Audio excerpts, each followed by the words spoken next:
भगवान शिव हिंदू धर्म के प्रमुख देवता में से एक है। उनकी कहानियां अत्यंत महत्वपूर्ण हैं और एक ऐतिहासिक महत्व के साथ जुड़ी है। कहीं एक समय की बात है, भगवान शिव का ध्यान तपस्या में था। उन्होंने अपनी आत्मा से जुड़कर समस्त विश्व की धारा को नियंत्रित करना शुरू किया था। वे गंगा के कई स्थानों पर विचरण करते रहते थे, लेकिन उनका मन कभी भी प्रशांत नहीं होता था। एक दिन पार्वती, जो सती के रूप में उनकी पहली पत्नी थी, ने उनका ध्यान आकर्षित करने का निर्णय लिया। उन्होंने बड़ी मेहनत के साथ तपस्या करना शुरू किया और अनेक वर्षों तक वह वन में विचरण करती रही। पार्वती की तपस्या ने ब्रह्मा, विष्णु और अन्य देवताओं को भी चौंका दिया। वे उनकी उत्सुकता देखकर भगवान शिव के पास गए और उनसे कहा, आपको अपनी आत्मा का तात्पर्य सभी विश्व के साथ है, लेकिन इस सुंदर देवी ने आपको पाने के लिए अपने प्राणों का त्याग किया है। इस पर भगवान शिव ने अपनी ध्यान से पार्वती को देखा और उनकी प्रतिभा में मोहित हो गए।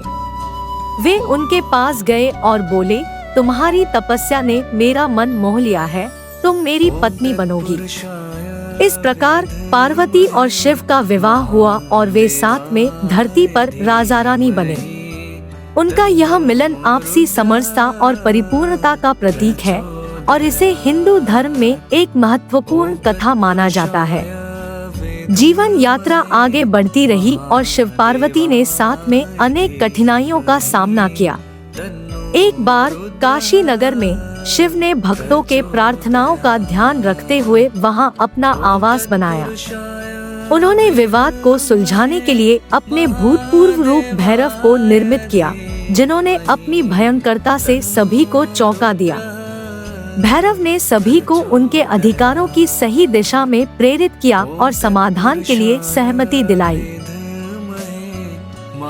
इसके बाद शिव ने नगर के लोगों को धर्म और न्याय की महत्वपूर्णता सिखाई और उन्हें एक सजग समाज बनाने के लिए प्रेरित किया।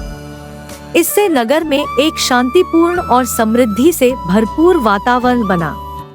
इसके बाद भी शिव और पार्वती ने मिलकर लोगों को धार्मिक शिक्षा देना जारी रखा और उन्हें सही मार्ग पर चलने के लिए प्रेरित किया।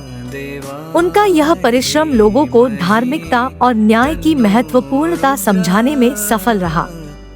इस प्रकार भगवान शिव और माता पार्वती का सामाजिक और धार्मिक दृष्टिकोण लोगों के जीवन में सकारात्मक परिवर्तन लाने में सहायक हुआ और उनका आदर्श जीवन लोगों को मार्गदर्शन करता रहा।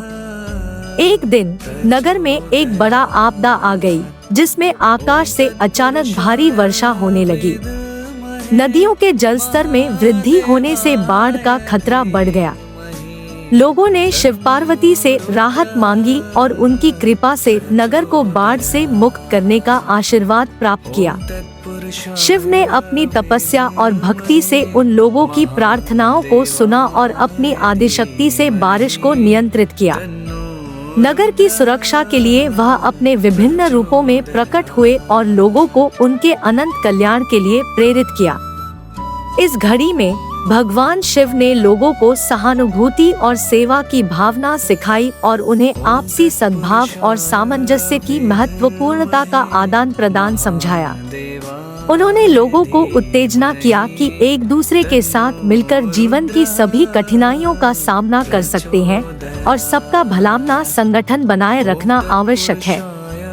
इस रूप में शिव और पार्वती ने नगर में न्याय, धर्म और प्रेम का संदेश फैलाया और लोगों को सही मार्ग पर चलने के लिए प्रेरित किया। इसके परिणाम स्वरूप नगर में समृद्धि और शांति की भावना बनी रही और लोग खुशहाल जीवन जीने लगे। महादेवाय धीमहि तन्नो